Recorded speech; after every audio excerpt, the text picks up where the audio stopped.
Halo, assalamualaikum warahmatullahi wabarakatuh. Jumpa kembali dengan Hegi Reaction. Oke, selamat sore semuanya teman-teman ya. Jadi sore hari ini kita meneruskan tentang Gus Miftah teman-teman ya. Jadi kali ini yang kita tonton adalah tentang keterangan dari adik dari Gus Miftah itu sendiri teman-teman ya, mengenai Gus Miftah kemarin mengolok-olok ataupun mengejek tukang es teh teman-teman ya. Oke, lanjut untuk videonya kita siapkan dulu. Mari kita tonton bareng. Inilah keterangan dari adik Gus Miftah.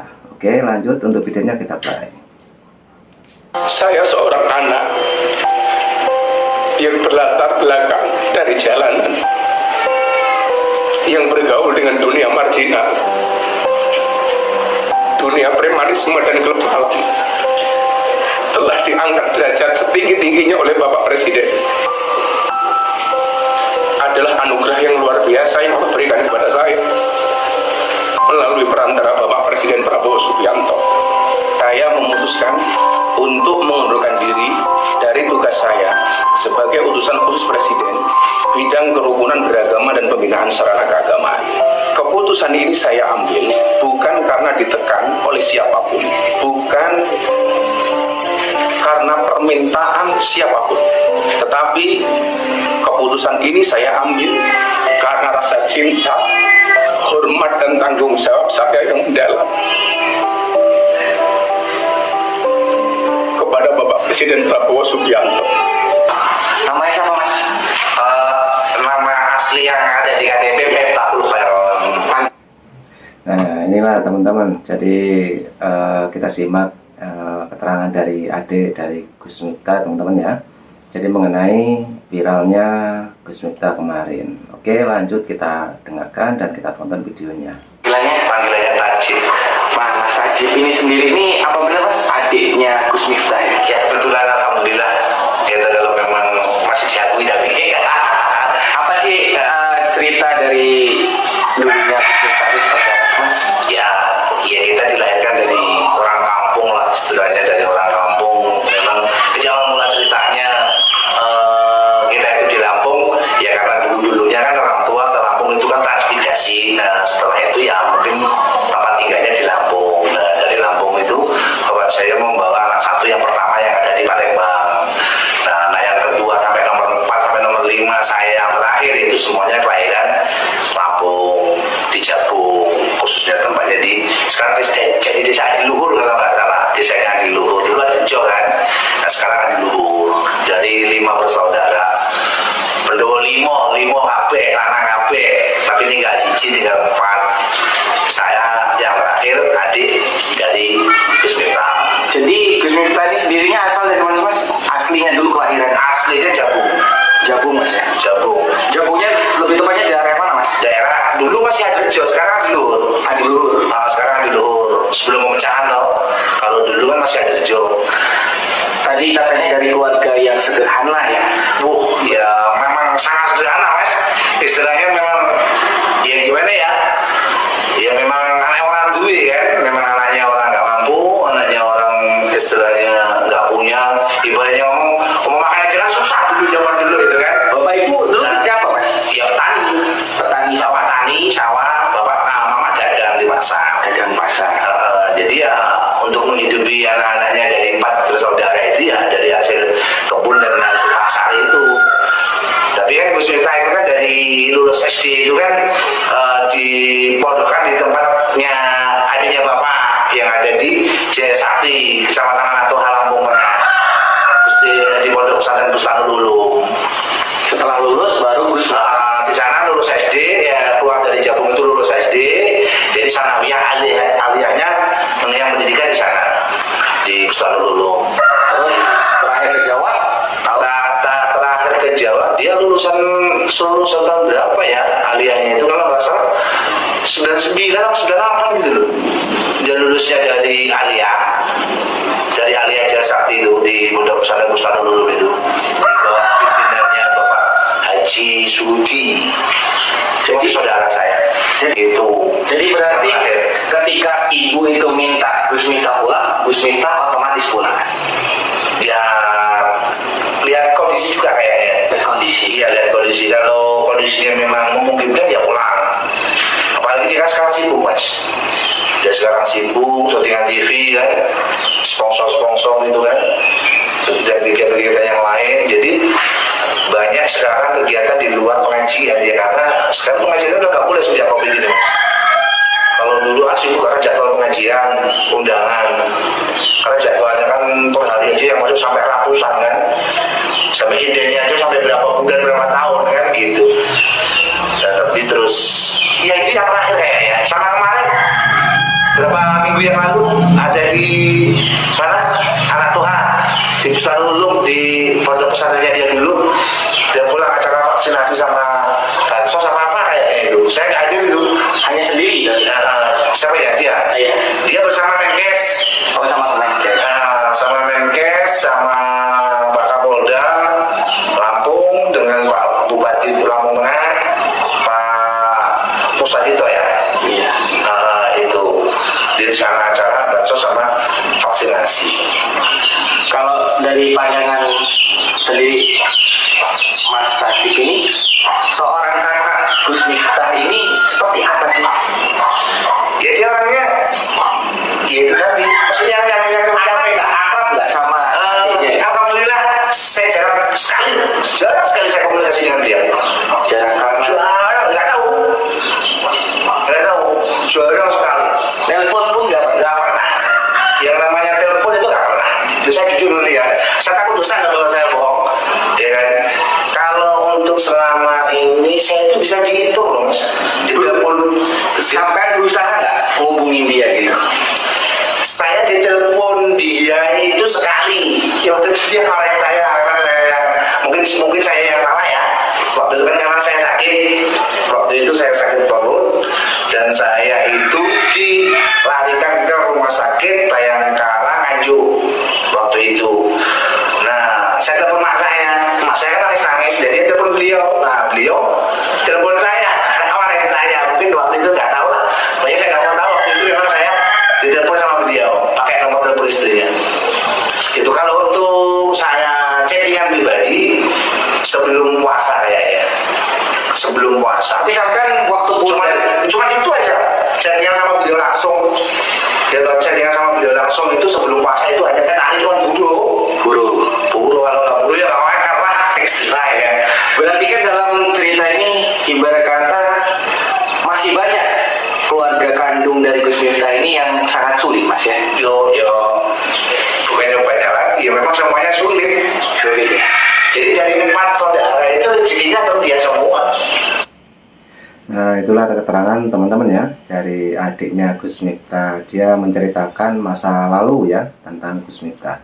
Oke, lanjut lagi karena ini sangat menarik sekali cerita-ceritanya dari adik Gus Miftah ini. Lanjut kita dengarkan. Dari pandangan keluarga nih mas, dari pandangan keluarga ini seperti apa sih Gus Miftah ini mas? Ya dia orangnya pendiam, dia nggak terlalu banyak ngomong ya kan. Terus kalau orangnya baik sih, kalau orangnya menurut saya baik. Dia pokoknya nggak Islam lah kayak cara orang Jawa kan, orangnya nggak bisaan ya kan. Maksudnya nggak bisaan itu kalau melihat orang susah itu dia itu gampang kesentuh gitu loh gitu. Nah tapi kalau untuk masalah mengenai keluarga yang susah atau yang mana itu saya nggak komen ya kan, karena itu privasi keluarga saya kan gitu. Kalau saya menceritakan keluarga saya ya memang seperti itu keadaannya, itu fakta ya kan. Saya sendiri, kakak saya yang di Palembang, yang di Jagung itu memang ya susah gitu loh. Istilahnya kalau soal hubungan kita dalam keluarga itu privasi saya kan, itu kan pribadi keluarga saya nggak mau ceritakan hal itu kan gitu.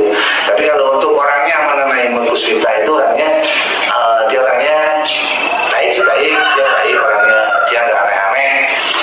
Dia dari kecil aja merokok aja nggak dong, dia merokok enggak, apalagi minuman keras, dia nggak kenal dunia seperti itu. Walaupun dia sekarang ini ya mempunyai gelar presiden para pendosa ya kan, dia ngajinya di bos-bos kafe, di tempat malam, dia dari tempat pelacuran, dia memang nggak sama sekali nggak terpengaruh akan hal itu. Cuma kalau untuk dia pribadi memang real gitu loh, real dia itu membawa dari tempat gelap menuju ke terang itu memang real gitu loh, membawa orang-orang yang istilahnya ahli maksiat, ya toh, ingin bertemu dengan, ingin bermesraan, ingin bermesraan dengan Tuhannya, itu memang dia istilahnya. Memang nggak salah lah kalau istilahnya para pendosa itu ingin lari ke dia untuk mendekatkan diri pada Tuhannya lah, itu memang benar. Cuman istilahnya ya seperti itulah. Kalau beliaunya ini orangnya sosial banget sih sebetulnya dengan umat lah, dengan masyarakat. Dia orangnya nggak bisaan dan senang berbagi, ya kan. Dia orangnya sangat luar biasa lah kalau soal itu.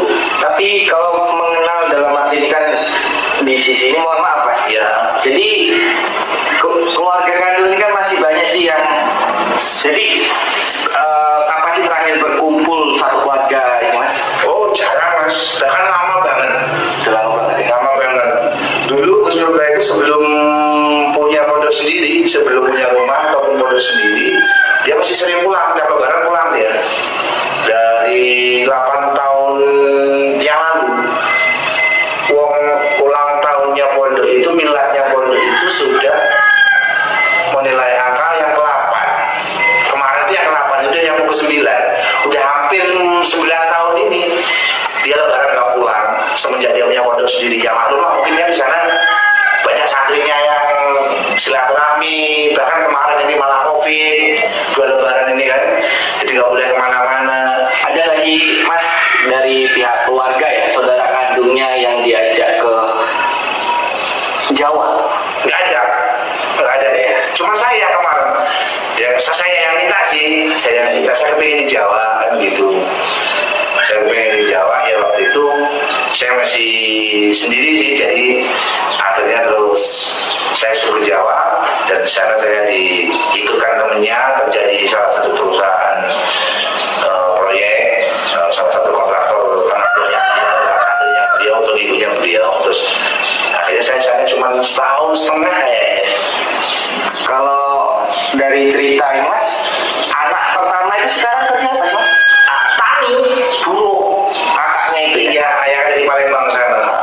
Kalau yang di Palembang sana kehidupannya sangat minim Mas istilahnya. Sangat minim istilahnya, makan aja dikasih orang. Itu kakak kandung Gus Miftah Ya, yang pertama. Ya gimana ya? Maksudnya gini loh. Mau makan aja istilahnya nyari sehari, itu dimakan sehari itu aja udah syukur gitu loh. Itu yang di Palembang sana, itu kakak saya yang pertama. Ya alhamdulillah sih dia adalah santri TPA yang ngaji ke beliau. Terus kadang-kadang beliau juga dipanggil di jamaah majelis ya kan, di acara-acara sunatan, wali watul kita itu loh. Kalau kakaknya yang di Jabung sini Mas? Yang di Jabung Tani juga? Tani juga. Tani yang kakak saya yang di Jabung itu kakaknya Gus Miftah Pas. Nah itu namanya Mifal Polisin. Kalau yang di Palembang tadi kan namanya Ali Mahmudin. Yang nomor 2 Miftah Huda yang meninggal waktu masih kecil. Nah yang di Jabung ini, yang ketiga ini Mifal Polisin itu ya Tani Mas. Iya misalnya ataupun siapa, kita tetap hubungan tetap biasa sama semua keluarga biasa, semua saudara-saudara biasa, semua tetangga-tetangga biasa. Sampai sekarang saya alhamdulillah, walaupun saya jarang pulang ke Jabung ya kan, tapi setiap kali saya pulang alhamdulillah sambungan silaturahmi itu tidak terputus ya, saya dengan mereka. Tapi untuk hubungan antara ibu dan anak, Gus Miftah itu mungkin setiap hari mungkin akan nelfon ya? Ya kalau setiap hari sih pun enggak gitu. Cuman kalau mama saya ada kepentingan aja, kalau ibu saya ada kepentingan paling miss call ataupun telepon, nah nanti dia telepon balik. Kalau ada kepentingan ya enggak. Oke teman-teman, sangat menarik sekali ya keterangan dari adiknya Gus Miftah ini, dan patut kita apresiasi teman-teman ya untuk Gus Miftah juga keluarganya. Dan mari kita tonton kembali, dan sekaligus ini cerita masa lalunya di Lampung ya, ataupun di perantauan katanya, karena dulu memang bapak dari Gus Miftah ini ikut tran ya, itu ikut tran ya. Oke, lanjut lagi untuk videonya, kita simak. Mungkin ada pesan terakhir Mas buat Gus Miftah?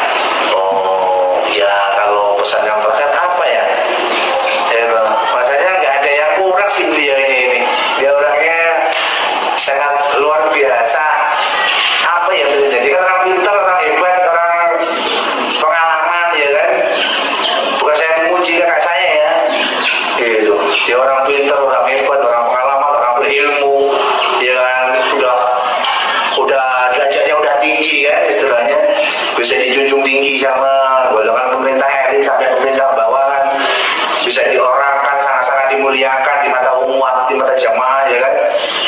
Jadi kalau saya untuk pesan-pesan terakhir saya untuk beliau apa ya, saya bingung ya saya cuma berpesan aja, biar semuanya itu menjadi yang lebih baik lagi lah, menjadi yang terbaik lah, ya kan. Padahal kan dia keadaannya sekarang masih posisinya di atas lah, ya kan, posisinya di atas. Terus ya maksud saya ya lebih baik lagi lah, ya untuk menjalin tali silaturahmi ke keluarga, terutama ke kakaknya.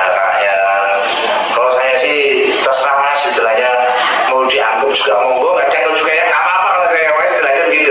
Karena saya malu nih mas, karena saya orangnya penuh perasaan. Kalau saya itu penuh perasaan gitu. Memang saya yang paling bandel mas, dari 4 bersaudara, 5 bersaudara itu saya yang paling bandel, paling nakal mas. Mungkin beliau-beliaunya ini tak kakak saya yang lain, tak sebentar sendiri, tak orang tua saya, mungkin udah bosan ngurusi saya lah istilahnya. Ya, tapi kan itu semua saya bukan tanpa alasan mas gitu. Saya ada alasannya kok. Saya seperti ini saya ada alasannya kok gitu. Saya melakukan yang menurut dia tidak benar, tapi saya punya alasan untuk pribadi saya.